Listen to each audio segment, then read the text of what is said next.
Hare Krishna. So let's start with this prayer. If you like, you can repeat after me. My dear Lord, lift my vision from, from condemnation to compassion. Yeah. So yesterday we did an overview of the prayer, and we started by talking about how we need to have a positive vision of the world. This world is like a hospital, and we are all both. We are patients who are being treated, and in some ways we are also doctors who are trying to offer the treatment. So we have this dual role in this world, that ultimately Krishna is, our vision of Krishna needs to positively inform our vision of people in the world. So often, yesterday night I was talking with one devotee. He's a young devotee from America, and he was very disturbed by Srila Prabhupada's use of certain words which can come off as very judgmental. Fools, rascals, less intelligent. And so I was explaining to him that there is a significant difference between three distinct things. That when we are approaching a person, we are approaching a saintly person, for example, there is their purpose.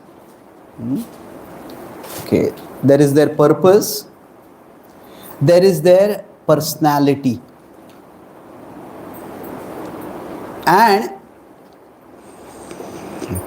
then there is their language, their way, their words that they use, their vocabulary, their jargon, the way they specifically, their mode of expressing themselves. So now that's a function of their personality, but that's slightly different. Is there any problem? Okay. So we could say that's personality, and then beyond that there is their vocabulary, the kind of words that they use. So now if we consider, this is Srila Prabhupada in the presence of Krishna, offering prayers to Krishna. And in this entire series of verses, when he is contemplating the challenge of sharing Krishna Bhakti with people in the West, not once does he use the word, these people are so sinful, these people are so hellish. There's not even once that comes. In fact, the only time Prabhupada uses a strongly value judgmental word is for himself. Shudra amidina na kono shakti nahi. That I am fallen, I am sinful, I have no strength at all. So it's very striking that in the prayer that Prabhupada is offering to the Lord, that the whole purpose of the prayer at one level is to be equipped, to be empowered, to elevate the people whom he is trying to reach out to. His vision of the people is not at all involving any negative judgmental vocabulary about them. So what happens over here is that with respect to his purpose is clearly compassion. It is not condemnation. These people are terrible people and let them suffer. So like sometimes there are people who are very self-righteous and they look at others down through their nose. You feel, now if somebody is short, it's very difficult to look down through your nose at them. But some people imagine that they are at a very great height and they're looking down at others. This was never Prabhupada's attitude. And we'll see that. So we will try to look at, yesterday I said we'll look at a positive and negative vision of the world. So positive and negative vision of this. So who would like to read this paragraph? First paragraph over here. Yes, please. Yeah, Mike. Hare Krishna. My dear Lord, this prayer reveals that Srila Prabhupada's earlier description of America as Ugrasthana, a terrible place, was not condemnation but compassion. His concern was never that America's material progress was bad, but that it diverted people from the immense spiritual joy of remembering and loving you. So, thank you. So, he's diagnosing the problem. The first verse says that, Krishna, you have been very merciful to me. You have brought, he must have some purpose. Now, whatever is your purpose, I'm ready to do it. But then, like I mentioned yesterday, one thing about how we don't know Krishna's plan. That when we don't know Krishna's plan, and our not knowing Krishna's plan is also part of Krishna's plan. You remember that? I talked about that. I will give the example of the security agencies. So now we still have to do something. So yesterday there are a couple of questions which I'll elaborate on today. That there's a question about faith and planning. Now we will see here Prabhupada, he is dependent on Krishna. And he will say that, make me dance, I just await your glance. That nachao, nachao, Prabhu nachao se mate. But still within this, Prabhupada is expressing his plan. So now, of course, his plan is a part of Krishna's plan. But what is his plan? He is going to speak the message of the Bhagavatam. And he has that confidence that Dhira hayya shunne jadi kane barabar. If people hear the Bhagavatam, they will all become purified. Now when he's thinking in this way, then what is he seeing as the obstacle? The obstacle is not that these people have never heard of Krishna. The obstacle is not that these people are very sinful. The obstacle is not that the people are materialistic. All those are true. Prabhupada is not even thinking of the obstacle in his personal terms. He says, maybe I don't have experience in outreach in America. Maybe my accent is so thick that people will not understand it. So Prabhupada is not seeing, now these are obstacles, these are actual problems at one level. But his focus is on something deeper. That is, that Vasudeva Katharuchi Nahi Se Prasanna. That it's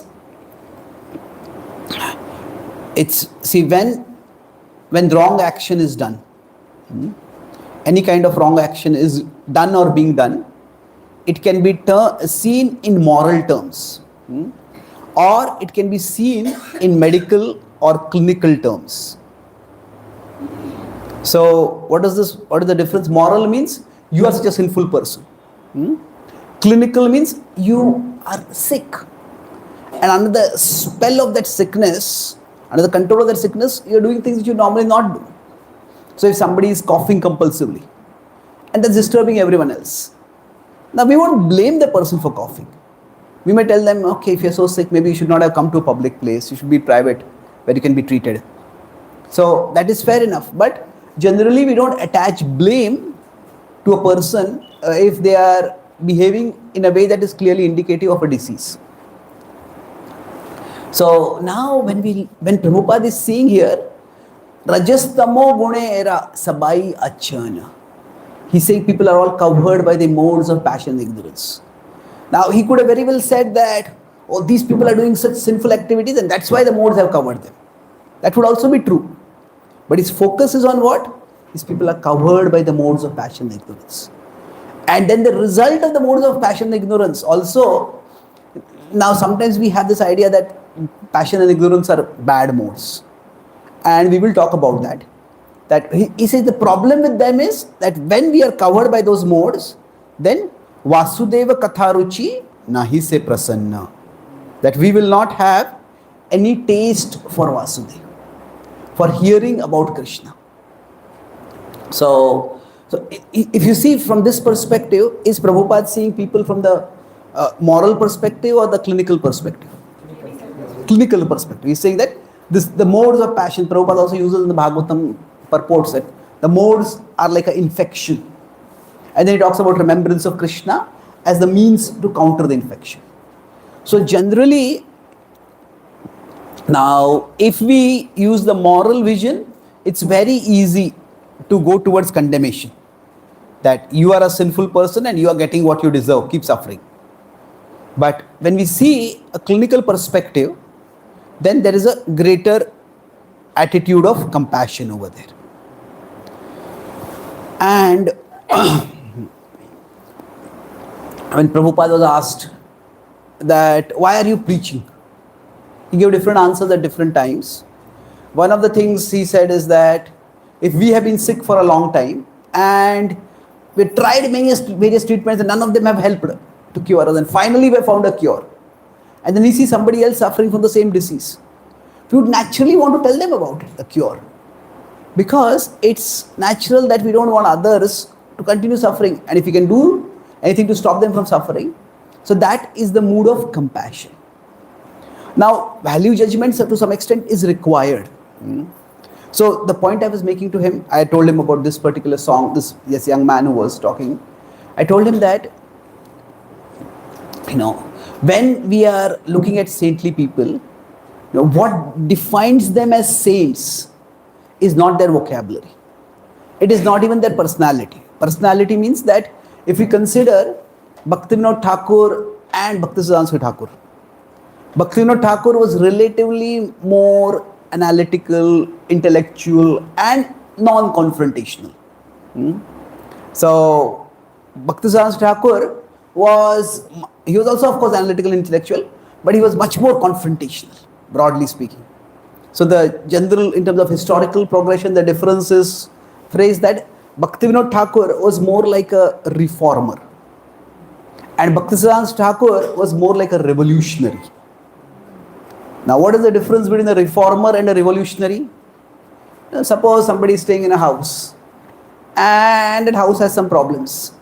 Maybe the roof is leaking over there, maybe the paint has got worn out, maybe the walls have become fragile, some of the foundation is decayed.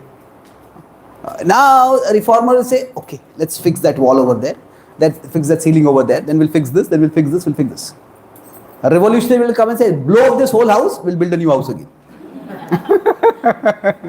Now, both approaches may be valid at different times. So now, each acharya, even saintly people have their personality. And then their vocabulary is a product of their times. Their purpose is not a product of their times. Their purpose is timeless. It is, as Prabhupada says in the introduction to the Bhagavad-Gita, that his purpose in writing the Bhagavad-Gita is the same as the purpose of Krishna in descending to the world. So their purpose is timeless. So we could say the difference between purpose, personality, and so purpose is timeless and universal. Now, personality is individual. Now, as far as the vocabulary is concerned, it is more timely, it is contextual. So, if we consider, Srila Prabhupada used words like cult. The cult of Sri Chaitanya Mahaprabhu is spreading all over the world. Now, if people ask us, are you a part of a cult? What would we say? No, we would say no, isn't it? The word cult has got a decidedly negative connotation nowadays. So, cult is seen as a group of closed people who are completely indoctrinated, manipulated by some evil leader, and disconnected from the world, often sometimes a threat to the world also. They're seen very negatively. During Srila Prabhupada's time, the word cult had a fairly positive connotation. Or not, if not positive, it is a neutral connotation. Cult is just a group of people. So there are many words like that, whose connotations change with time. So one of the most, you could say, graphic words is gay. Now 30-40 years, if somebody says I went to a gay party, just went into a cheerful party. But now if somebody says I went to a gay party, okay. So it has a different meaning. So the meanings of words change with time. So Prabhupada's vocabulary, now during Prabhupada's time, the word rascal was actually almost like an affectionate word of reproach. You rascal, what are you doing? So it is not like a mother might say to a child, you mischievous child, you rascal. But without Prabhupada's intonation, with Prabhupada's voice, when we see it only written words, it comes out to be very negative. Similarly, Prabhupada may use the word less intelligent. But his point was, when he used the word less intelligent, not to condemn. When Srila Prabhupada disciple told me that when he used the word that women are less intelligent, his point was not to minimize women. His point was that men should come forward and take responsibility. So it was that it is your responsibility to protect. So it was not so much a statement of judgment for putting someone down. It was for someone to take up a particular responsible role. So now we could debate specifically what Srila Prabhupada meant by particular words. And that is fair enough, but beyond that is his mission.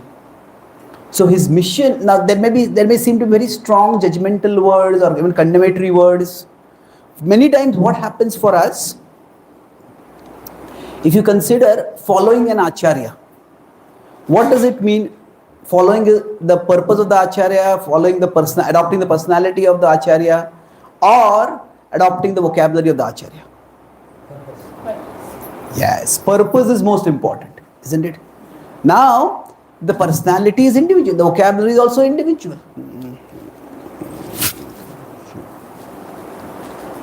So I was in America and there was one senior Prabhupada disciple over there. No criticism, but it's just an observation.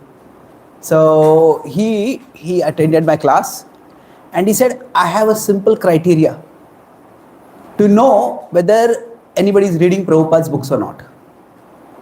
So I said, what is it? He said, if the vocabulary that you use is different from Prabhupada's vocabulary, that means you are not reading Prabhupada's books. I said, and I told him, with all due respect, sometimes whenever you use the word with all due respect, what is going to come is not going to be very respectful. So I said, with all due respect,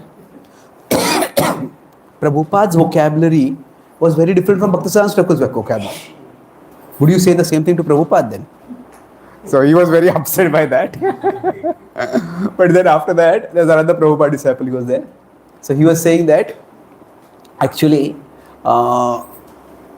what you said is true. In fact, if we do not speak according to the language that people can connect with, then basically what will happen is we will lose people.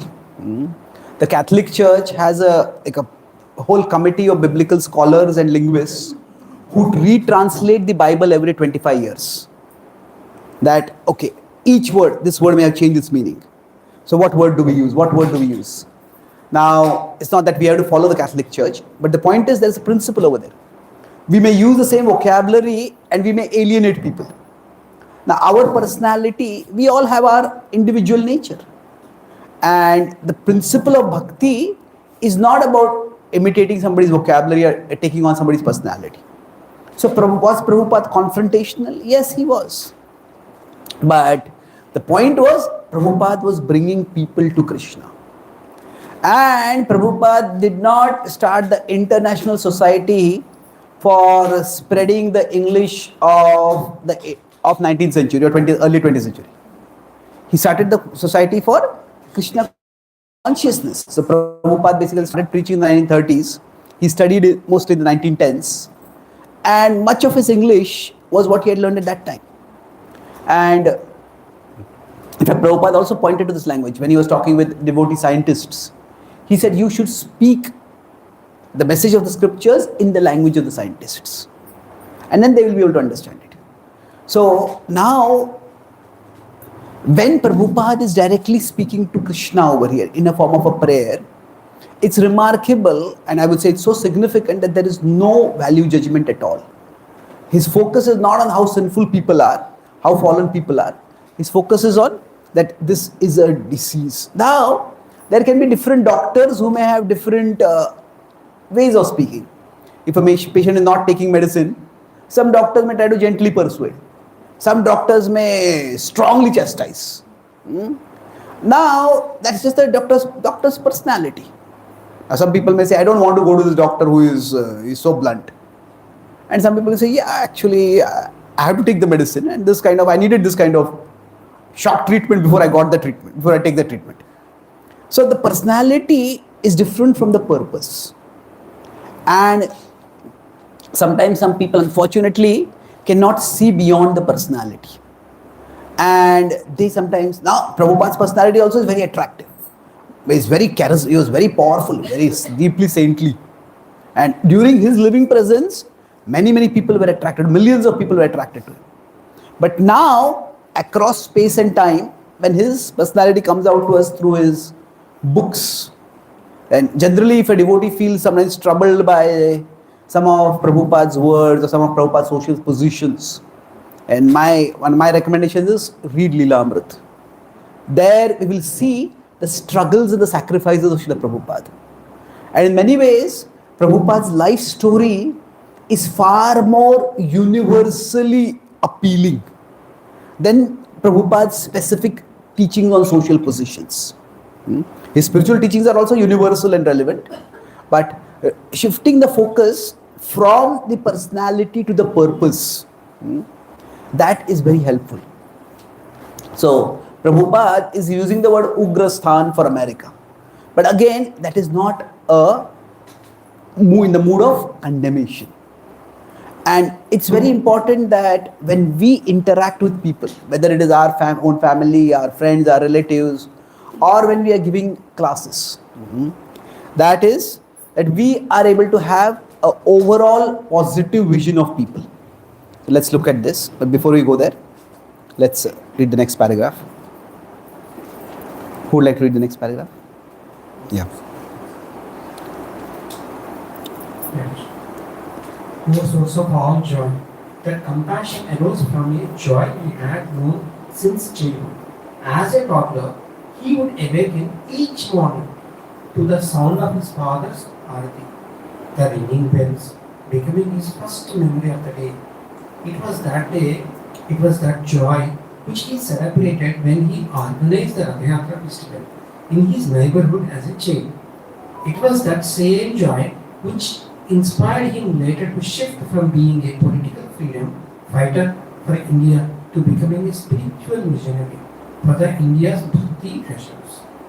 Yes. So, Prabhupada, as for him, the joy of Bhakti is not just a theoretical conception. For him, it's a living experience. In fact, it's not just a living reality, it's his life's driving reality. And it is because of that his whole life has been directed. Because of that experience of joy, because of wanting to share that joy with others, he is there now in America to share Krishna's mission. So when he is looking at people, his purpose is to share joy with others.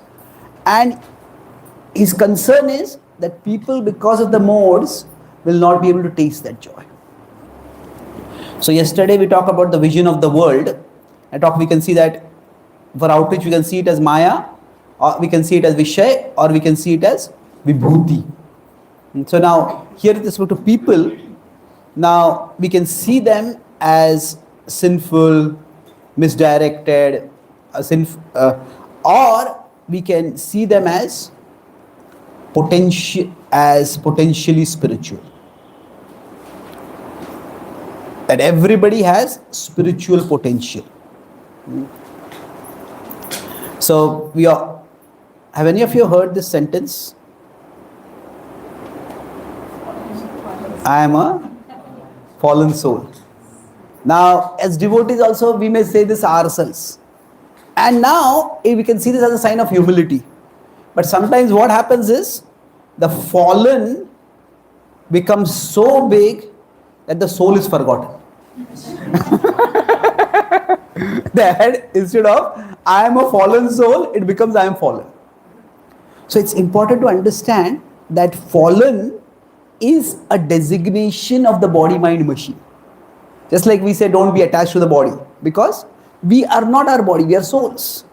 So that just as being a male, being a female, being Indian, being middle-aged, being upper middle class, or this or that, all these are temporary designations. So fallen is also a temporary designation. And if we focus too much on the fact that we are fallen, then we become discouraged. We start beating down ourselves for the way we are. And we forget that we are souls. So basically, as devotees, we need to have a positive vision of ourselves, that I am a part of Krishna. That now, of course, I am a part of Krishna and I meant to serve Krishna, that is true, but I am a part of Krishna. So the fallen should not become too big. What should be? It should be that the soul is what is big. I may be fallen, but I am a soul. So when Srila Prabhupada went to America, he could have seen these people as being extremely sinful. In fact, one way of phrasing it is that it was a regulative principle for them to break all regulative principles. That was just the norm of life for them. So, in such a situation, Prabhupada could have seen so many wrongs in the people. But what he saw was that now everybody is a soul, but he saw that they also have a spark of spiritual interest. And he focused on that spark of spiritual interest. So now, a negative vision would be they're sinful, positive vision is that they're spiritual. They're all souls, they're all spiritual beings. Now, a realistic vision is that a balanced, a healthy vision in between would be that we see people based on their spiritual receptivity. That everybody is potentially spiritual, but how receptive are they to spirituality? It's like there is an area where there is gold underground. Now the word gold digger has got a very negative connotation. But the point is that if there is gold underground, now the gold can be dug, it can be excavated. But if it is somebody else's territory, then they have to agree to the digging of the gold. So it's like somebody has land and say suppose there's agricultural land. And below the agriculture there is something more precious. Maybe there is oil, maybe there is gold, maybe there are some rare earth minerals. And they have to agree to the excavation. If they don't agree to the excavation, we cannot go into their land and forcibly excavate. We may say, what is excavated will be yours. We will have some profit sharing arrangement that you will get good money out of it. You will be wealthier than what you are right now. But we cannot force it. So like that, we could say one of the metaphors, one of the terms used in the Bhagavad-Gita is kshetra. Kshetra is like a field. So everybody has their kshetra. And within the kshetra, everybody deep within them has that treasure of Krishna Bhakti, of Krishna Prem ultimately. And it has to be excavated. But this excavation, unless they agree to it, it cannot be done. So, in one sense, this is a different metaphor I have moved to. I moved from the medical metaphor to the buried treasure metaphor. The point I was making about this is that if the person is eager, oh, there's gold, I'll help you dig it, come on, let's dig it together. Then it will work much better.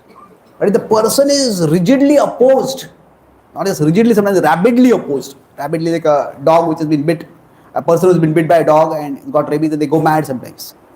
If they're opposed, then we can't really do much at that time. So what is Srila Prabhupada seeing over here? I said that Prabhupada himself had a plan, that his plan is, I will speak the Bhagavatam's message, and the obstacle he's seeing is, people are not receptive to the Bhagavatam. So now, again, from the modes, three gunas Prabhupada talks about, Rajastamo guna era sabai achan. So the gunas also can be seen from two perspectives. One is from a moral or spiritual perspective. And the second is from a functional perspective. So now what do you mean by functional and moral perspectives? Let's see, the material world is made of the three modes. Tribhir guna mayayir bhavair abhi sarvam idam jagat. So if we consider the day, out of the 24 hours, it is said that 8 hours each are in one of the modes. So nature has made it in such a way that all three modes have more or less equal space within them, equal time they have. So each mode has its functioning value. So if you do some Ayurvedic analysis, there are different frames of Ayurvedic analysis also. Sometimes by talking with you, observing you, testing the pulse, the doctors may tell that how much is Sattva Guna, Rajoguna and Tamoguna in a person. So they found recently that my Sattva Guna is 51%. And I thought that's very good, I will Sattvic person. He said, no, that is your problem. He said, why is that a problem? What he said is that we all need to have Sattva Guna. Let me say Rajoguna and Tamoguna are bad. But actually, each of these modes is associated with some kind of functioning. So Sattva is associated with clarity. Sattvat sanjayate jnanam. Now Rajas is associated with energy.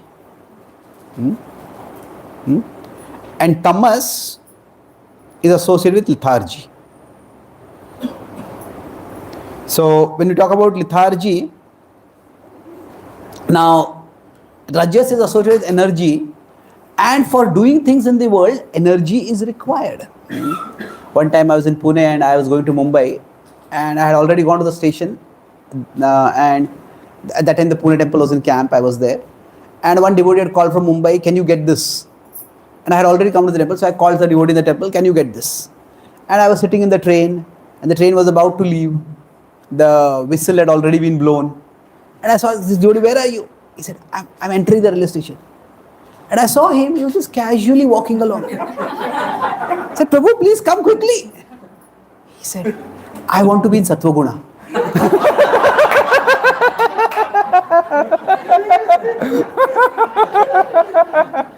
Now, yes, it's good to be in Sattva Guna, but the point is we have to do things in the world, and sometimes some things need to be done fast, isn't it? So, the idea is the guna can be associated with the activity that we do, but the guna can be associated also with the mentality. What is the underlying mindset? What is the underlying worldview? So it's not that a person who walks slowly is Sattva Guna, a person who runs is in Rajoguna or Tamoguna. That's an oversimplified understanding.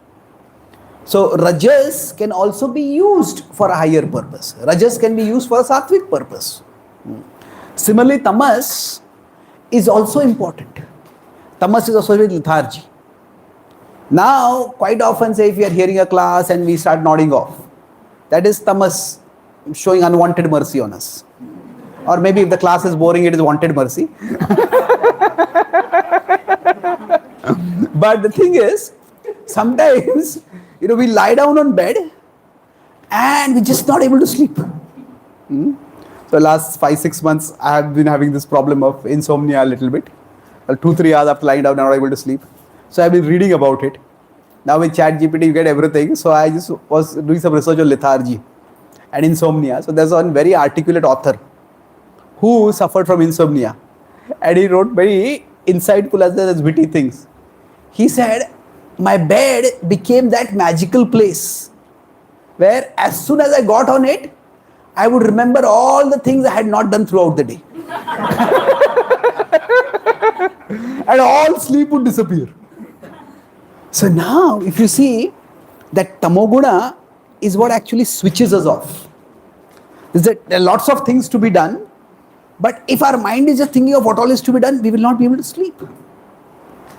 So, we need Tamoguna also. Now, we can have excess of Tamoguna, that's a problem. So, when we sleep, it is the Tamoguna which helps us to switch off our consciousness, or to rather, to turn away from the world. Okay, is this a problem? Some signal problem. Something is obstructing the signal. Okay. So Tamoguna is also important. The point I'm making over here is that if somebody gets insomnia and you're just not able to sleep, it's like we are feeling tired, but you're just not able to switch off the consciousness. And it's a problem at that time.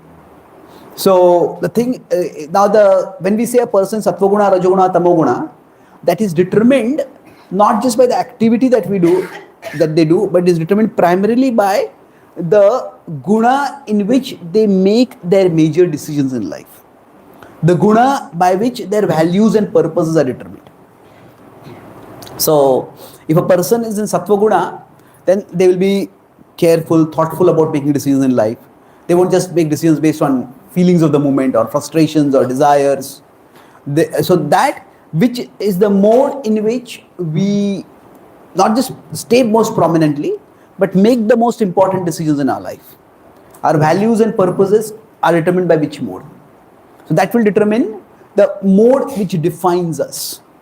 So from a functional perspective, all three gunas are required. Now from a moral perspective, it is that Rajoguna will push us towards a lot of energy and a lot of activity, and we may not think enough. The Tamoguna, we may just become passive and apathetic and irresponsible. So in that sense, Sattva-guna is better from a moral perspective. Now from a bhakti perspective, what happens? As I said, the problem Prabhupada is talking about is that Vasudeva Katha Ruchi Nahi Se Prasanna. So how does it happen that because of the modes of passion and ignorance, one cannot relish Krishna Katha?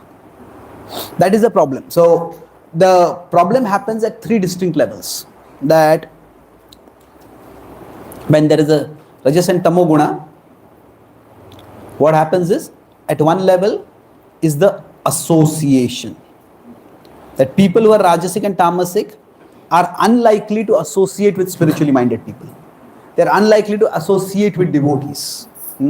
Even if they come to a temple also, they are coming to temple not so much to gain bhakti as to gain something through bhakti. Isn't it? That they want to worship God and get something from God. Prabhupada would say that how do we know we are Krishna conscious? He says if we come in front of the deities and we feel Krishna is asking us, what are you doing for me? That is, we are Krishna conscious. Most people come to temple and ask Krishna, what are you doing for me? Isn't it? I have this problem, I have offered this prayer, I have done this puja, why are you not doing this for me? So the association of devotees is what a person is unlikely to have. Now beyond the association, it also another result of the mode of passion and ignorance is that we are all driven by certain inclinations within us. The association is more external, inclination is more internal. So the inclination, we could say, is more at the level of the mind. Association is more external. We have certain inclinations. So a Rajasic person may be inclined towards wealth, a Tamasic person may be inclined towards alcohol. Now, because of that, the consciousness gets misdirected. Bhogaishwarya prasaktanam taya apaharita chetasam. So internally also, the consciousness just doesn't go towards Krishna for very long. And most problematically is, also from internal perspective, is their own definition. That the definition of happiness that they have, that is itself very different. And the definition is at the level of the intelligence. See, sometimes we may understand something is good, but we don't feel like doing it. But sometimes we don't even think something is good. Like say 1 or 2 generations before, most people considered doing something pious, going to a temple, as a good thing to do. Maybe I don't want to do it, but it is considered a good thing to do. But many people, they consider it itself to be an old-fashioned thing. An old-fashioned, not in the sense of traditional and good, but outdated. They think of it as something as a waste of time, a waste of, even there's a Prime Minister of India previously who said that, the temples are a colossal waste of money and energy. And so the industry should be the temples of India. So there is the definition of success itself, definition of happiness itself changes. And then that becomes an intellectual obstacle. So Rajas and Tamoguna, they also bring their own definitions of happiness. So like an alcoholic who thinks that, okay, my alcoholism is bad, I want to give it up. That's one thing. But alcoholic who thinks that alcohol is good, it is just that we have not found the right way. That people consuming alcohol is like become a big chemical business. People have found what can you drink before taking alcohol and what can you take after taking alcohol so that you don't get a hangover. And that way you try to escape the results. We cannot escape, but people try to do that. So the point is that this is not wrong, it's not definition wise it's wrong. It's just that, do we have this hand mic? Maybe I can use that only. Also, I think the mala is created. Hare Krishna, Hare Krishna, Krishna Krishna, Hare Hare. Wow, that's a good theory. Thank you. Let's see if it works. Yeah, actually normally I take out the mala whenever I immediately put it on. But today is a little small, so I thought taking it out will put my spectacles will come out and everything will become a mess. So I did take it out. Okay. Let's see. I think it's better. So now, Srila Prabhupada is saying that because of Raja and Tamoguna, people are not going to be receptive to spirituality. They won't have the taste for spirituality. Now, interestingly, among the people whom Prabhupada met in the West, the people who were receptive, we could say Western culture is in general Rajasic culture. Tamoguna is there, but if there's too much Tamoguna, people basically become dysfunctional. Even for the material functioning of society, Rajoguna is required. So often the people who were Rajasic, they did not become interested in spirituality. It is the people who were Tamasic in one sense, they became interested in spirituality. I'll have to qualify that statement. It is not the people who were Tamasic. They were living in Tamoguna, but their mentality itself was not Tamasic. They had rebelled against society in their search for spirituality, and they had also been misled into believing that taking drugs will make them spiritual. So again, that activity and mentality. So mentality was not exactly Tamasic. The mentality was they wanted to look for something beyond the world. But the path that they had taken was very much off. So when this happened, I said that Prabhupada's vision was a vision of compassion. And with that vision of compassion, when he functioned. So let's look at this last paragraph and then we'll continue.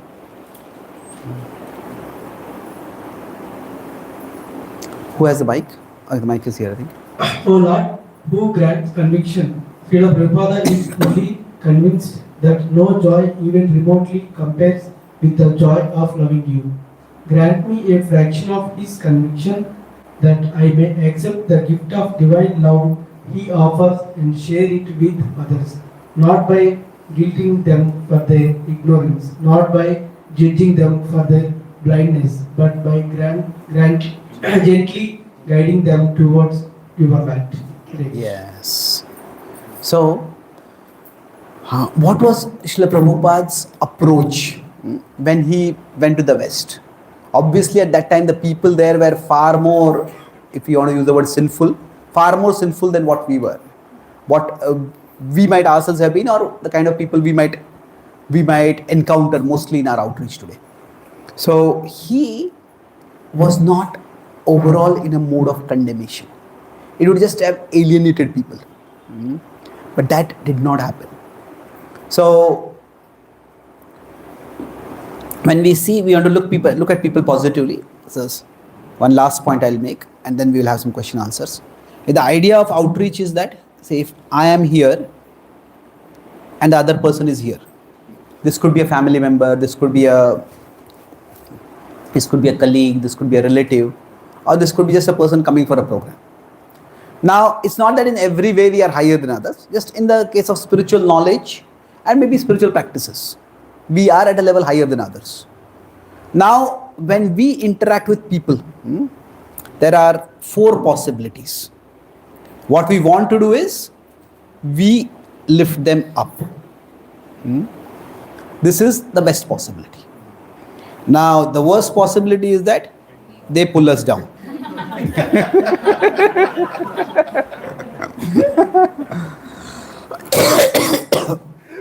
Now, the third possibility is that we cut off the bond. That, I don't want to be pulled down and you don't want to be pulled up. So, we cut off. Now, we can jump to that too hastily, and that is sometimes a misunderstanding. I was I was in America in one city, and one devotee came to me and he said, introduce me. This devotee, he was a preacher, he says, he was introducing me to one devotee who was assisting him. He said, he's such a serious devotee. He said that his wife refused to become a devotee, so he divorced her. I was shocked. And like a triple shock for me. First was that they were like, they just casually breaking dharma for bhakti. Second is that he considered that as a sign of serious devotion. And third is that he was publicly parading it.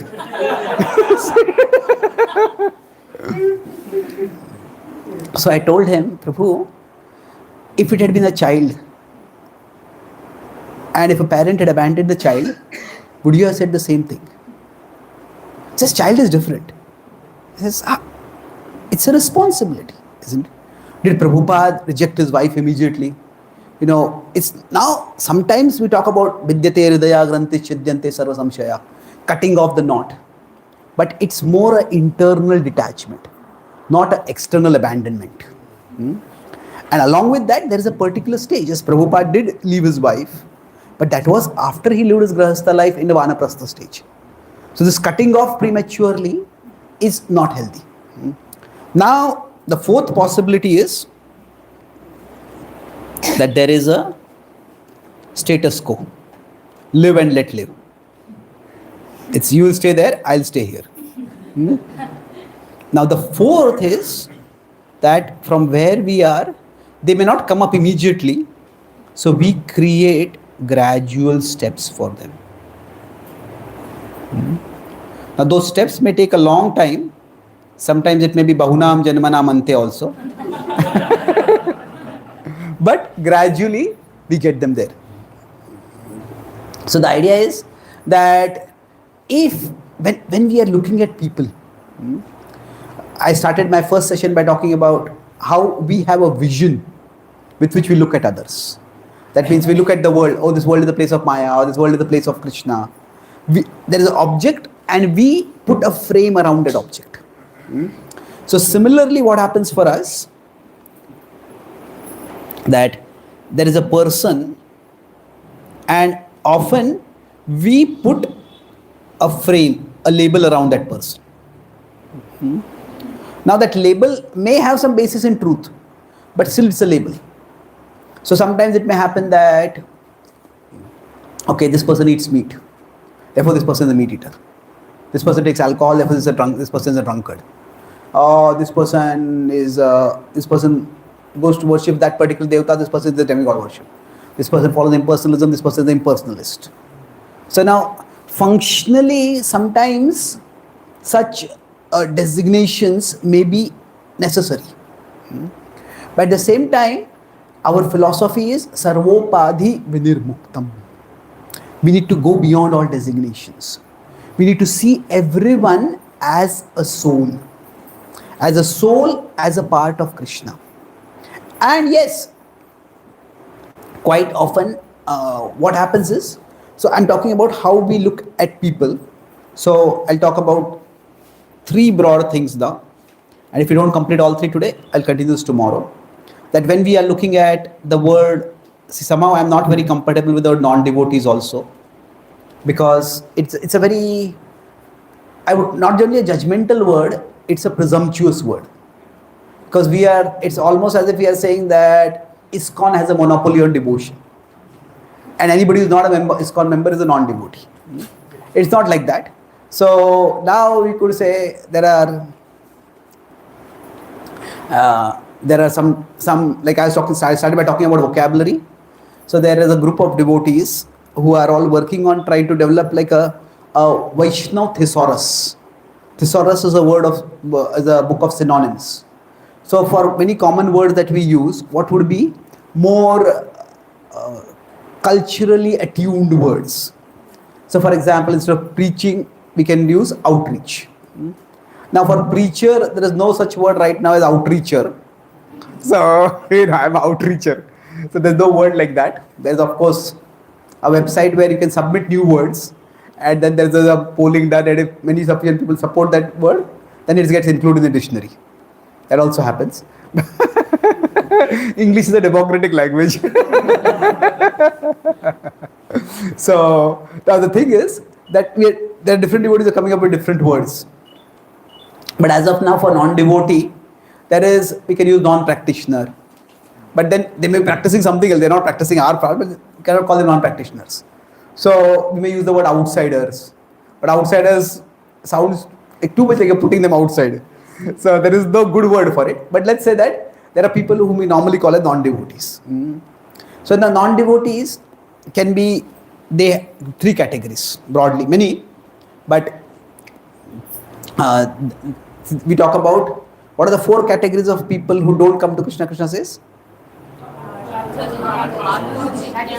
no, those who don't come. Name dushkritu mudha asuram bhavamashritah maya aparita jnana. So these four categories of people, thank you. So what does it mean? So if you see these four categories of people, mudha, naradhama. So mudha is basically people who are spiritually unthinking. They just don't think about spirituality at all. So they are just living a routine life. One devotee, a Russian devotee, told me his experience. He was giving a class once, and he told us in the class, "You are not your body." And one person raised his hand. He says, "Yes, I have a question." "Yes, yes." He says, "If I am not my body, then whose body am I?"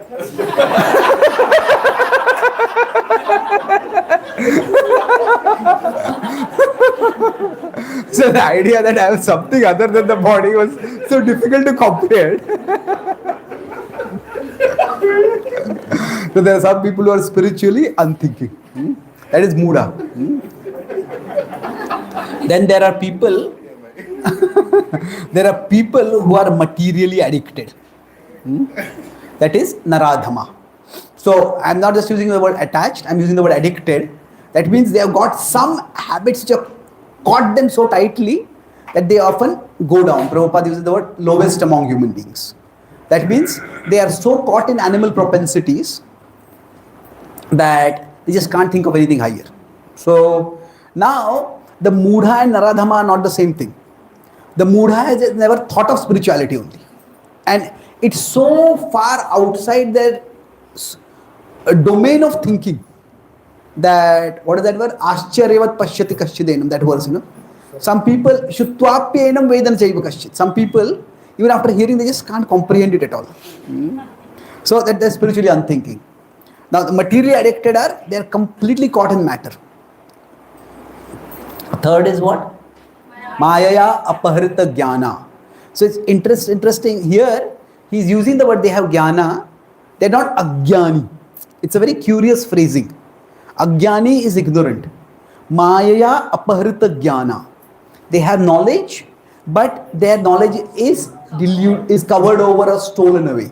So this is more like these are deluded thinkers. They are people who are thoughtful, but they have some knowledge, but their knowledge, they have arrived at a completely different or a wrong conclusion. And the last are what? Asuram bhavamashritah. So asuram bhavamashritah, these are demoniac people. So again, the phrase is very interesting. They have taken bhavam ashritah. They have taken shelter of the demoniac nature. Not just that they are demoniac, but they have taken shelter of demoniac nature. So what does that mean is, if you take shelter of something, that's what you aspire to live under. If you take shelter of a tree, means they are fully under the tree. So the demoniac, they are sheltered in the demoniac. Ashritaha. So among these, if we consider in the demoniac nature, so we will see later that, or not later, there's another categorization. We say that the Madhyam Adhikari differentiates between different kinds of people. So Prema, Maitri, Krupo, Peksha. That now those who are envious, for them we keep a distance from them. For those who are innocent, we try to share spirituality with them. Those who are already devoted, we try to become friends with them. And the Lord, we make him the object of our love. So what happens? Those who are demoniac, that means these are the people we have to keep a distance.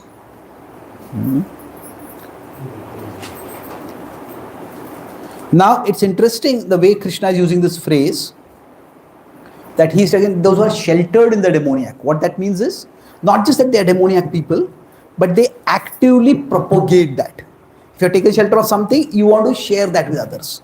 You want to tell that to others. So there are atheists and there are antitheists. Antitheists are people who are aggressive atheists. There's a prominent atheist in the world. I mean, he's considered one of the top atheists in the world. So in fact, there is an award named after him.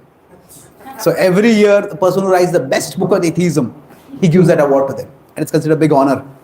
So he said that among all the ideas that the human mind has come up with, there is no idea as toxic as the idea of God. So now his idea is that, first of all, God is not an idea, God is a reality. But God is the idea and God is the most toxic idea that the human mind has come up with. So now, so the idea is that some people are aggressively atheistic. Aggressively atheistic, aggressively anti-devotional. And such people, it's like, this going back to the earlier category, if we spend time with them, they will pull us down. They'll drag us down completely. Now people can drag us down in two ways. One is, we might just be filled with materialistic desires, or they may drag us down through the doubts that they create, the misconceptions that they create. So desires act at the level of the mind, doubts and misconceptions act at the level of the intelligence. That's why I talked about these two things. Where was this? The association, inclination and definition. So now Prabhupada is saintly enough that he is not going to be pulled down by anyone. But for us, that possibility is there. So people who are aggressively against our bhakti, we need to keep a distance from them. Whether we need to cut the bond with them, that depends. So if somebody is a part of our family, somebody is a part of our community, we may not want to cut off the bond completely, but we have to make sure that they don't pull us down. So now in the remaining three categories, the spiritually unthinking, the materially addicted, the deluded thinkers. The deluded thinkers are often the people who already have some philosophical conceptions, some ideas. So they take some time. It's not that they won't take up, but it will take some time for them. Quite often, when we are trying to share Krishna Bhakti, if a person has too many questions, then what may happen is this person is. I remember I was traveling with one devotee preacher, and his one young boy, college student, was asking a lot of questions, and his devotee answered the question and answered the question. After that, finally, when we were leaving, he told me he knows too much to be helped. He knows too much to be helped. What does it mean? That we have knowledge, but that knowledge is filled with misconceptions, and if somebody is not ready to even resolve them, is not ready to consider alternative perspectives, then they can't be helped. But not many people are like that. Some people are very attached to their worldviews, but not many are. So now those who are spiritually unthinking and those who are materially addicted, these four categories we talk about. Those who are materially addicted, sometimes whatever they are addicted to, they have to get a shock in that. And once they get a shock, then they'll become over to something higher. If the spiritually unthinking people, they are just going on through the routine life, sometime or the other, life gives a shock treatment to them. What is life all about? So broadly, when we go to the other category over here now, okay, at this point, how many people have questions? 1, 2, 3, 4. Okay. So this other category, tomorrow what I'll do is, not tomorrow, Monday, I'll talk about Chaturvidha Bhajante Mam, and we'll see how the audience that came to Prabhupada, in what category they fell, and how we can approach people accordingly.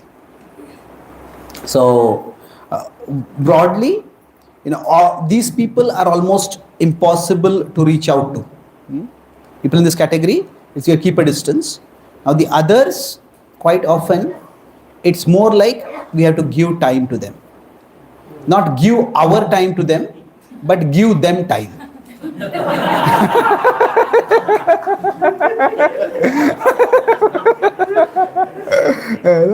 Giving our time will not help very much because they will simply think we are pushing them.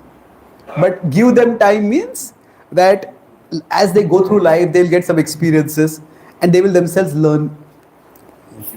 So we'll talk about these categories and further in the next session. But let me summarize what we discussed. Today we talk about the vision of the outreach vision of people, how it can be, and this is the vision I'll elaborate on. So first, we started by talking about how, with respect to Srila Prabhupada, there is his purpose, which is universal. Then there is his personality, which is an individual, which is a bit confrontational. But then there is his vocabulary, which was to a large extent shaped by his times, and that might offend some people today. So the purpose, if you see, the purpose is compassion. Now we need to focus on the purpose. Sometimes in the personality and the vocabulary, we might feel something that seems like condemnation. But that is not the essence of who he was. So, and how do we know it's compassion? Here we see in Prabhupada's prayers, there is not a single condemnatory word over here. He's seeing people from a perspective of they are sick people rather than it's not so much a moral perspective that they are sinners, it's more a clinical perspective. And then I talked about how when we look at people, our vision of people can be either positive or negative, that we can see them all as sinful, we can see them all as potentially spiritual. Now, we can say potentially spiritual, or we can also use the word essentially spiritual. Essentially means, in the essence, everybody is a soul. So in that sense, in the essence, everybody is spiritual. So, but we have to see that what is their spiritual receptivity. We reciprocate yethama prapadyante according to receptivity. So here I took the example of a gold mine. Now, they have the gold under them, but they have to be ready to dig it out. So in this connection, I'd also talked about the modes, how the three gunas, they can be seen from a functional perspective where all the three modes are essential, and we can see from a moral spiritual perspective.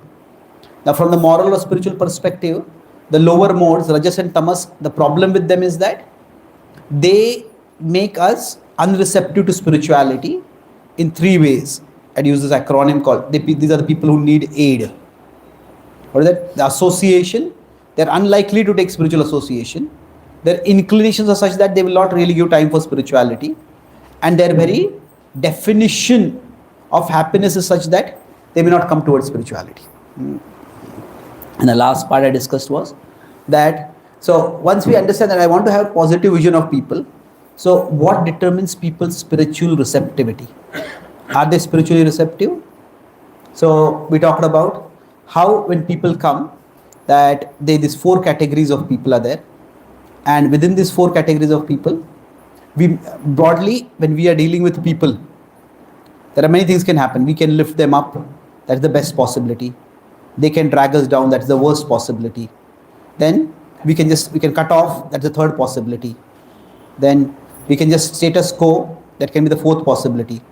And we create steps for them, that is the fifth possibility. So we'll see broadly, Prabhupada did both, the first and the fifth, create steps for them. So we discussed with respect to 7.6. Fourth is that we status quo, you stay there, I'll stay here. It's not that we cut off, it's more like live and let live. So in 7.16 we discussed that four kind of people, especially those who are demoniac, we have to cut off or keep a distance from them. These are the most we have to keep a distance, but the remaining four kind of people that are there, they're the spiritually, we could say blind or spiritually ignorant, spiritually uninformed. What is the word I use? Spiritually unintelligent? Unthinking, yeah, sorry. Unthinking, they don't think about spirituality at all, that they are materially addicted. And then there are the deluded, intellectually deluded, we can say. So now each of these often they're not necessarily demoniac, but they need time. So we give them time, not give them our time. we will feel like we are wasting our time with them. But let them go through life and they will themselves become receptive with the passage of time. Thank you very much. Hare Krishna.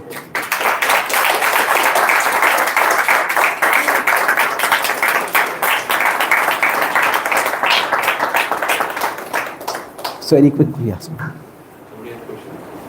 You want to ask, you have the mic too. You want to start?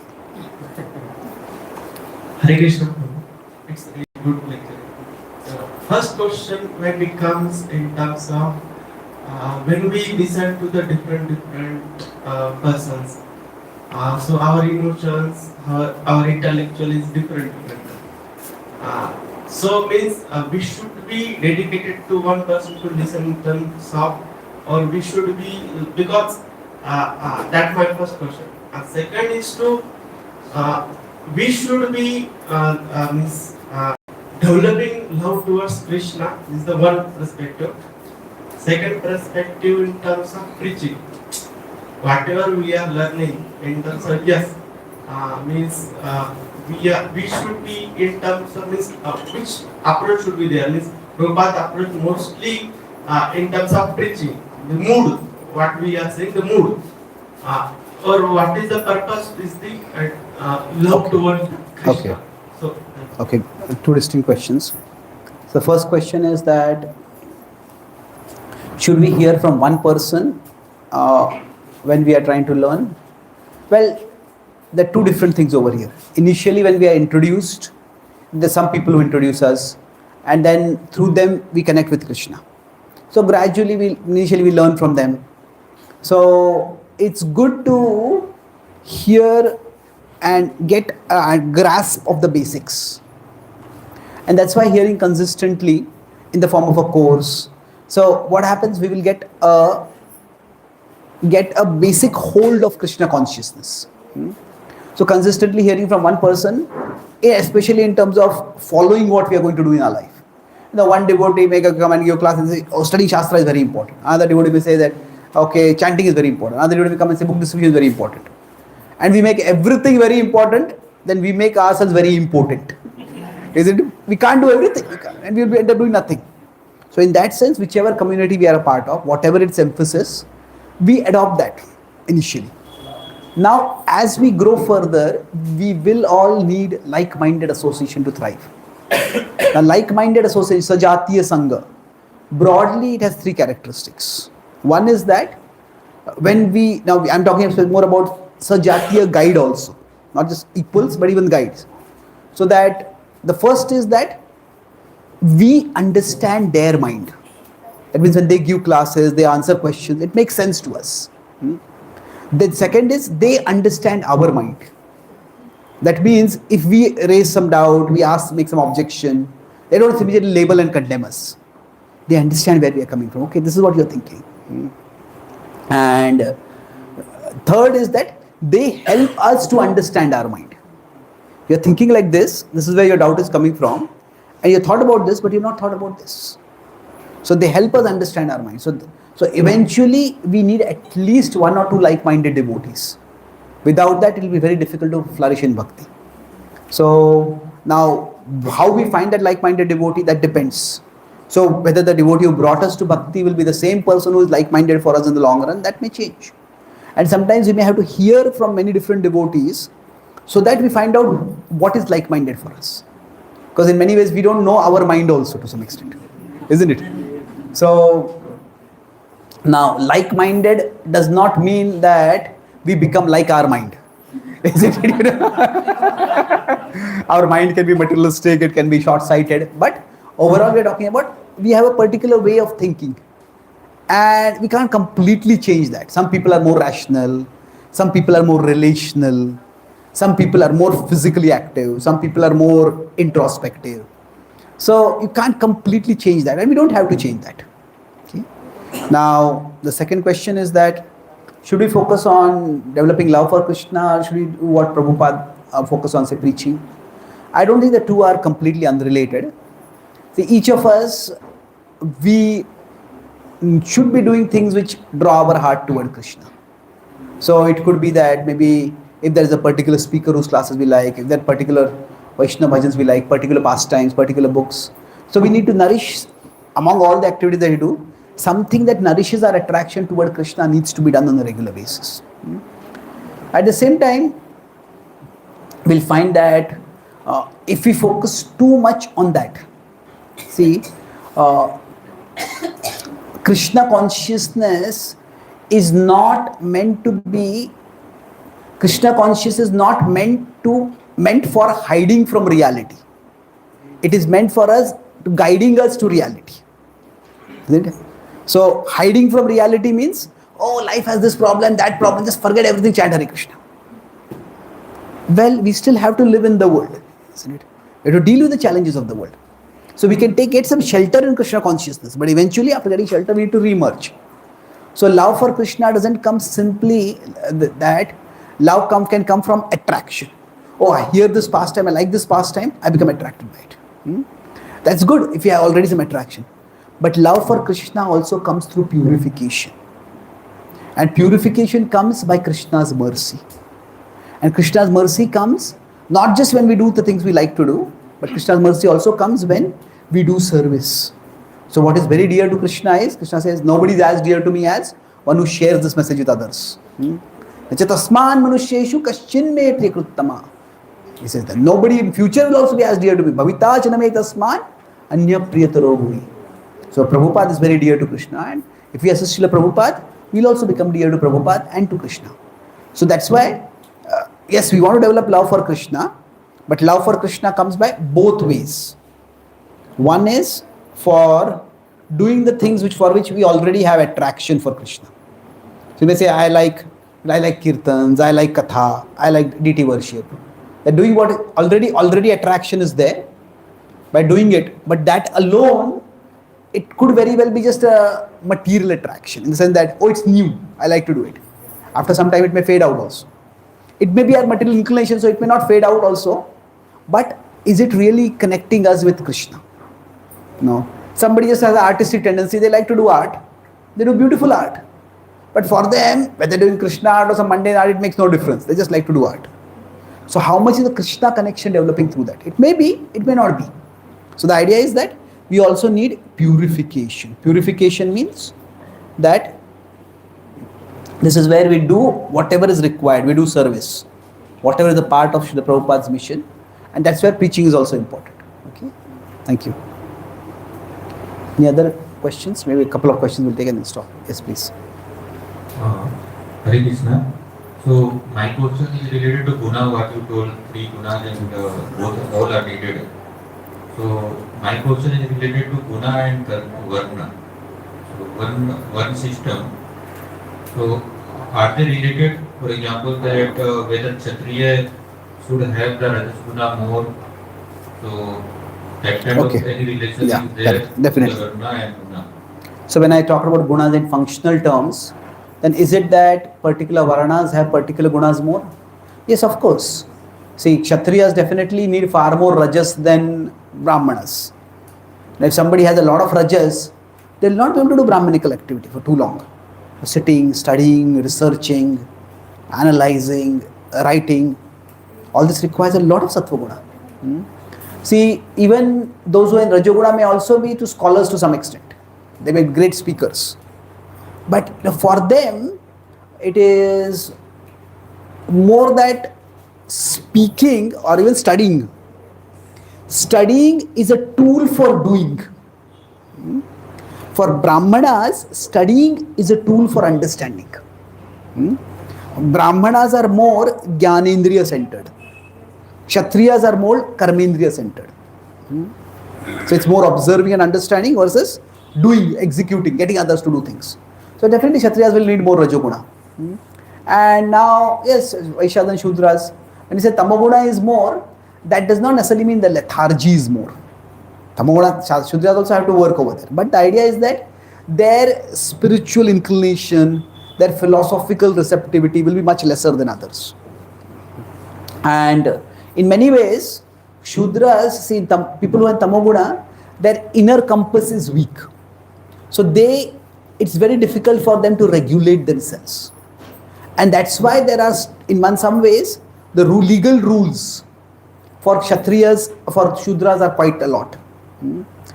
For yesterday, I was giving class, I was talking about how there are external restraints or external boundaries for this culture and there is law. Hmm? So, generally, in the traditional Vedic culture, the Brahmanas were not punished even if they would do wrong. Hmm? But for them, the restraint came through culture itself.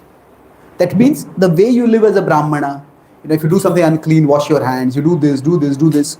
So through the culture itself, the boundaries and the restraint came. Hmm? And they had enough of a conscience to accept those boundaries. The Vaishyas are those who do not themselves accept boundaries. Society has to set some boundaries for them. But overall, everybody, if the society is guided by Brahmanas and Kshatriyas, then some level of sattva will come in the overall direction of society. Okay? Thank you. Hare Krishna, Prabhuji. Please answer my humble obeisances. Prabhuji, my question is related to yesterday's session. There is a transcendental consciousness and practical consciousness graph. So we have modes allocated to each of the quadrants. So in Bhagavad-Gita, Lord Krishna instructs Arjuna to rise above 3 modes. So how do we correlate that? Okay, so when Krishna says rise above 3 modes, and I was talking about practical consciousness yesterday. See, as I said, the modes, we could say, look at them in terms of action, or we could look at them in terms of motivation. So the action itself, like even a sattvic person will have to sleep. But for a sattvic person, the most important part of the day is where they study, they reflect, they do some sattvic activity. For a tamasic person, that part of the day they look forward to is when I can sleep, or when I can drink and forget everything else. So in one sense, sattva, rajas, tamas is defined by the motivation. But from the functionality perspective, everybody will have all the 3 modes. So when Krishna is saying, if you look at the places where Krishna talks about going beyond the modes, Traigunya Vishaya Veda Nistraigunya Bhava Arjuna Nirdvandvo Nitya Sattvaso Niryoga Kshematvan. So what is he talking about there over there? He's talking more in terms of inner motivation. The previous verse was Vyavasayatmika Buddhi Ekeha Kuru Nandana. So he is talking about your motivation, let it be one and let it be transcendental. That's not previous verse, that's 2.41, this is 246. So 245, 45 I think. Then after that comes Karmanyavadikasya comes soon after that. So the idea is that when Krishna is talking about Nistraigunyo, it is more in terms of the motivation. Let the motivation for living and acting not come from the 3 modes. In 3 modes, the motivation, Sattva, I want knowledge. I want to get a sense of superiority over others that I get through knowledge. In Rajoguna, the driving motivation could be power, it could be prestige. For Tamoguna, it could just be avoidance, lethargy, avoidance. So don't let the motivation come from the driving motivation. Let them come from modes. Okay. Thank you.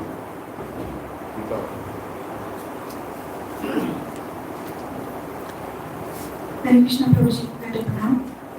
Prabhuji, today you spoke about people who think that going to temple is considered outdated, waste of time.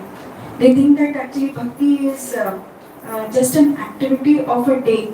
In that day, you complete that activity. It's a department of life, and after which you don't think about it. That was how it is appeared. At least in India, you know that okay, it can be done, but it's not the purpose of your life. It's just a part of your life, a department, like how you do office work.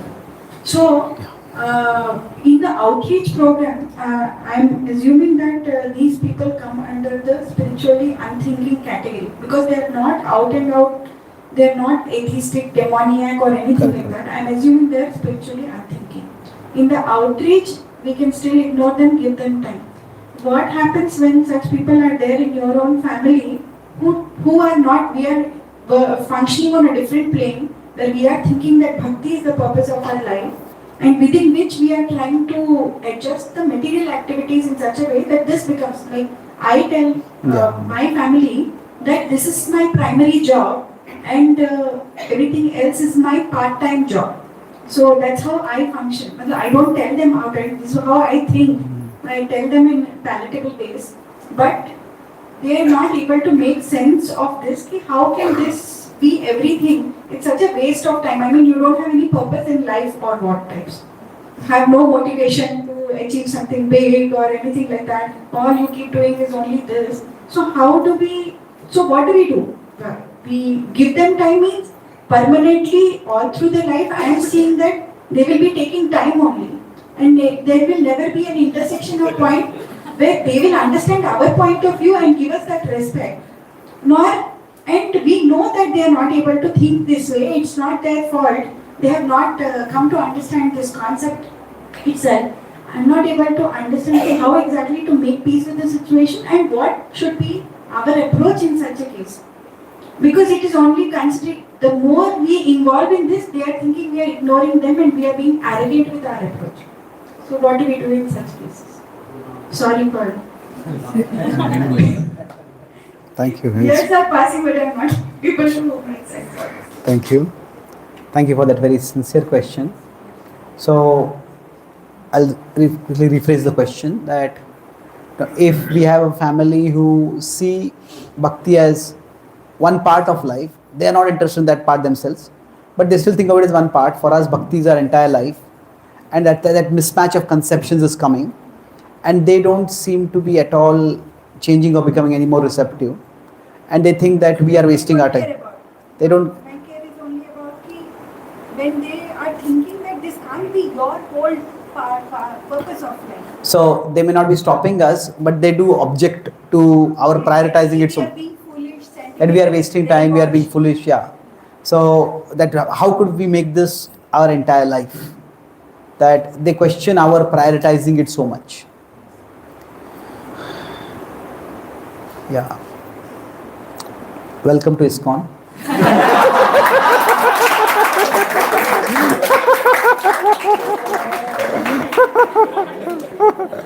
To some extent, I would say.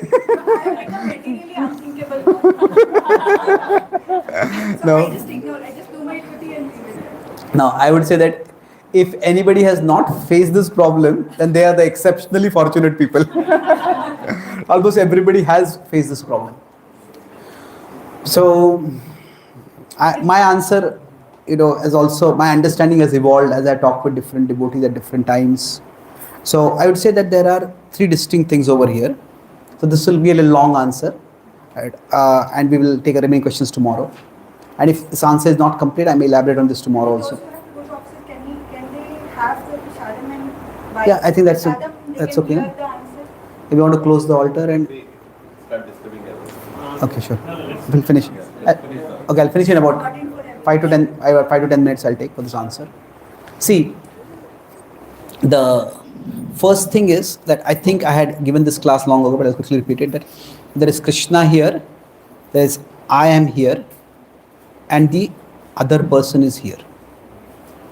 So broadly for us, the one is my relationship with Krishna, 2 is my relationship with the other person, and 3 is their relationship with Krishna. So if we consider 1 is our Bhakti, 2nd is our Dharma, and 3 is often our Sharanagati. We can't control them. We can't control whether they will come towards Krishna or not. That ultimately we have to surrender to Krishna to let it happen in the way it is. Now, the way we might, ideal situation is where 1, 2, 3 and all go, or 2, 3 all go together. Prabhupada said that is one of the purposes of ISKCON, to bring all people closer to each other and closer to Krishna. That means what happens is we come closer to Krishna, we come closer to them also, and they also come closer to Krishna. This is the best case situation. Now, the worst case situation is that what happens is we put too much pressure on 3. So we try to force them to practice bhakti. Now, if when we force in 3 we put pressure, we put force, then that creates tension in 2. Because see, let's try to look from their perspective. See, in every relationship, what happens is that we do something for the other person, we expect the other person to do something for us. Now, when we start practicing bhakti, quite often what happens is that our contribution often decreases. We may not spend as much time with them as we did before. We may not do all the activities that we were doing earlier. And in contrast, our expectation increases. That don't eat this food, don't go and watch these movies, don't do this, don't do this. So what happens is, from their perspective, the strain in the relationship increases. In any relationship, if we feel that what I am giving, let's consider from our perspective. If we feel that I am doing so much and the other person is not doing anything at all, then naturally we start thinking, what am I doing in this relationship? It creates a strain. Now when there is a tension in the relationship, then this creates distraction, at least, if not disturbance, in the first. No, if our home is like Kurukshetra, it cannot be like Vrindavan. Isn't it? If you have had cold war or hot war with our family, we sit down to chant. It's not really easy to focus. Sometimes we may take shelter of Krishna more when there was family conflict, but it's more we are running away from the conflict than we are running towards Krishna. And that's not a sustainable way to function. So in general, the third is we leave it to Krishna. So I'll talk about leaving it to Krishna, what it means we'll talk about later. But this is the first thing. This prioritizing, this is the worst situation we can do. Forcing the other person, do this, do this, do this, do this. So that if this is not working, then what can we do is try to treat 1, 2 and 3 as all separate. They're all separate. So 3, more or less, I'll talk about what to do. But with respect to 1, this is our bhakti. As I said, we need to make time for it. And 2 is our dharma. We need to make time for that also. So both are important. Now, if we say both are important, both take time, and we have only a finite amount of time, how are we going to manage both? So that's why it's good to have an approach of a range. Range means what? That there is an aspirational level. This is what ideally I would like to be at. And there is a non-negotiable level. That if nothing, this is the basic minimum I'm going to do.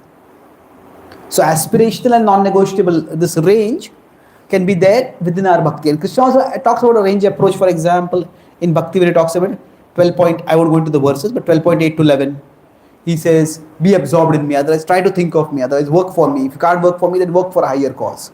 There's a range approach over there. So aspiration level could be that every day I want to sleep by 9 o'clock or 10 o'clock, and I want to wake up at 4 o'clock, and I want to do a whole sadhana in the morning, I want to do some arti, and then I want to start my whole day. Now, we may want to do that. Some days it may be possible. Some days it may not be possible. Say, if our child is sick or some family member is sick, and then instead of attending to say, I want to sleep so that I want to wake up early in the morning. Well, that's not going to work, isn't it? So even in our family also, dharma also, there will be aspirational level and there's a non-negotiable level. So now it's going to be difficult to be at the aspirational level everywhere. But just because we can't be at the aspirational level everywhere, it shouldn't be a 1-0 kind of thing. We completely neglect our family or completely neglect our bhakti. So to some extent, first of all, it's like to understand this range of aspiration and non-negotiable, it's like first we need our own internal deliberation. That what is an aspirational level for me and what is a non-negotiable level for me. And then after that internal deliberation, there has to be some external discussion. That sometimes in some areas, we may think this is very important, this is non-negotiable for the other person. But that may be negotiable for them, and something else we think is negotiable, that is non-negotiable for them. So we don't know what it is. So talking with them also, that what is important for them. So see, in any relationship, it is impossible to satisfy anyone completely. Whether it's a devotional relationship or a secular relationship also. But the point is that there are degrees of dissatisfaction also. There is like, okay, there's acceptable dissatisfaction and there's unbearable dissatisfaction.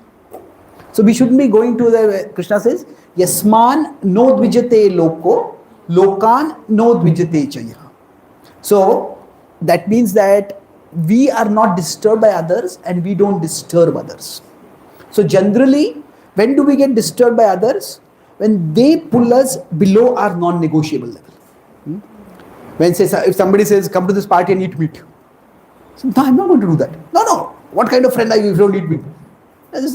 No. So there's a non-negotiable level over there. So we get disturbed when we are pulled down below the non-negotiable level. But if we make everything non-negotiable, then it can be a problem that we cannot. So that's why, that's the last point I'll come to, but we get disturbed when we consider the non-negotiable, we are pulled below the non-negotiable level. On the other hand, if we pull people below their non-negotiable level, that means we don't know what is basically expected from them, but basically expected by them from us, then they will get disturbed by us. So now, to some extent, there can be different priorities. And over a period of time, I think we live in a world where there's a bit of a liberal ethos. That you live my life, I live my life. People may not approve our choices, but they won't generally condemn us for those choices or ban us from those choices. So we don't have to keep working for or worrying about getting others' approval. That may not come. But at least that non-negotiable level that is there, we don't go below that from their perspective. Now, sometimes people make the aspirational itself non-negotiable. This is what all you have to do. No, that's not practical. There are so many situations where, in real life also, people don't, we don't live in an ideal society. We don't live in a society to 200, 300 years ago. So, it's nobody, that non-negotiable has to be like a realistic level, what it means. So I have a brahmachari friend, his brother is in America, and he's not yet a devotee, but he's a devotee. So his parents were telling, when we are sick, you should be full time with us. Now he's there. Now as we as an institution also has matured, it's that if the parents are sick or something, the temple releases the devotee from all services. Temple can also provide some support if it's required. We are there, but it's not that if his son is in America, he's going to expect his son to leave his job and come here. So bhakti is also a service. Now we could say it's a higher cause, but sometimes the aspirational expectation becomes very unrealistic. So if there's an emergency, we'll be there, but it's not that anybody can give up their job to offer full-time care. That you would not have expected. So sometimes people have unrealistic expectations, thinking that you are a devotee, therefore you should be doing this. So we also have to be grounded about that. And the third part is that with respect to this negotiable and non-negotiable and aspirational, that is where Prabhupada talks about intelligence. See, intelligence means that he says to see things in their proper perspective. In the Buddhir Jnanam Asammoha purport 10.45, he says that to see things in their proper perspective means what? Suppose we are taking a selfie. Now sometimes the person who is taking the selfie, their face comes very big. And they say, I don't look good over here, let's take a normal photo. So we want to have things as they are. So that means some things are big in life, some things are small. So intelligence means to know which are the big things and which are the small things. So sometimes in bhakti, we may become too rigid about everything. So if we become too rigid about every small thing in bhakti, there are many rules are there in bhakti. And they are all helpful, but they are not equally important. Say suppose somebody is going to work and they want to wear tilak and go to work. Well, if they can, it's good. But if that's causing a lot of opposition, wearing tilak is not, say, as important as coming to satsang or doing sadhana, isn't it? So you would like to cook food and offer food to Krishna and take food. But if somebody has an 18-20 hour job, or like somebody is in a situation where they can only do their sadhana or cook food, then maybe buy something from outside, just offer it and take it. That's not the ideal thing, but there's a hierarchy of importance. So the thing is, sometimes the conflicts with family happen over things which are not that important in bhakti. And then we make it very important. And then because of that, things just escalate. So I'll give two examples and conclude this. That one is that there was one devotee in the early days when I was a brahmachari. This devotee has come from a Brahminical family, and in their family, is in Maharashtra, Ganesh Puja was very big. And he heard that we should not take any Devtas Prasad. We are Krishna Bhaktas. Ananya Krishna Bhakt. So he went to his home, and there, actually they called him for Ganesh Puja, so he went, and then there they offered modak. Now he took the modak, put it in his mouth, and said, I want to go somewhere. He went, and he went to their window and threw the modak out of his mouth. And he threw the modak out of his mouth. At that time, from that road, some of his relatives were coming in. And they saw it. And it's such a thing. This whole Ganesh Puja became like a Kurukshetra Mahayuddha after that. And then his parents told him, this is what they're teaching you in ISKCON, disrespect Devata, disrespect our own tradition. They told him, don't ever go to the temple at all. Now is that okay? If most of throughout our year we are taking Krishna Prasad, but taking one morsel of food, which will not be offered to Krishna, that's not such a big thing. So we have to have a sense of perspective that something is, it's not according to our principles, but for us it's a small thing, it's a small adjustment, but for them not doing it will be a very big thing. Isn't it? Not doing it will be a very big thing. So what is a small thing and what is a big thing? We need to be able to understand that carefully. And sometimes it's good to talk with devotees also to understand what is small and what is big, so that unnecessary conflicts are not created. So if somebody is eating meat in our family also, now we may say, okay, that these are the vessels I'm using for cooking bhoga for Krishna, you don't use these vessels. But if we try to force it too much on them, then it's not, we may say it's affecting the sanctity of my home, and that may be true. But ultimately, see, Krishna is not going to judge us based on factors that are not in our control. See, there are rules in Bhakti, but this is what I'm going to talk about in tomorrow's class more. There are rules in Bhakti, but Bhakti is a matter of relationship with Krishna. And even an ordinary boss, if say there is a family emergency, and because of that we had to be busy in that home and we couldn't complete our work, an ordinary boss will understand about factors that are not in our control. So Krishna is not just our boss, Krishna is our Lord. He will definitely understand. So that way we can try to ensure that small things don't become big. Now, sometimes big things will lead to conflicts, and that I'll talk about tomorrow.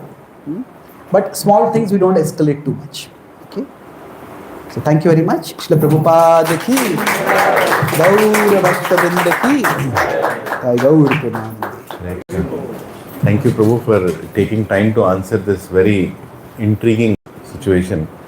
I just take 1 minute to share something here, if you permit. Please. I know it's getting late, but I'll just share that, there was one couple who used to come to our satsang, and the Mataji was so much, after the class she used to come and tell me, you speak to my husband separately, I'm like, he's already sitting in the class, he's listening.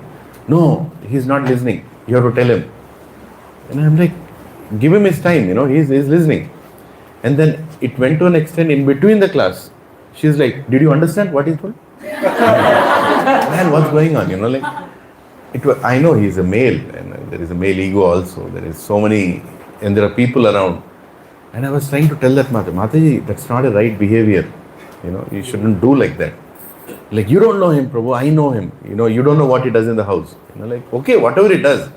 But he is coming here to the satsang, right? So it just went on and on and on and on. And actually I realized that it's a huge relationship problem within the house. And not to be judgmental, but she was the one who was torturing him in many places. And sorry to say, they got divorced, after that. And he happens to be continuing some level of devotion. She completely left, coming to satsang, became again a satsang also, because her agenda was not fulfilled in the satsang. So many such incidents happen, I can keep going on with so many. So I think my takeaway is that give them time is a very amazing thing that you told, Prabhu, which is a austerity for a preacher, for a preacher's false ego also. But that is what actually works, one more such incident is one person, he came suddenly to 16 rounds. He started coming to class. 6 months he is doing 16 rounds. Very established person, And I became very greedy that, he's coming to 16 rounds. So I started giving him more and more things to do. And he started telling me that, Prabhu, give me some time. And I was worried that he may go away. I started pushing him too much into the group, and then I realized it almost broke him apart. It almost was a verge that he was thinking whether or not to come, right? And then I realized, my God, this was a big mistake on my side. I should not have pushed him, because anyway naturally he was coming. So allowing somebody to naturally come actually is like naturally allowing the roots to go underneath and becoming more strong, rather than keeping a huge weight on the head when the person is not even willing to stand. So many reflections I was taking, takeaways from your class. So thank you. Maybe you can elaborate on this.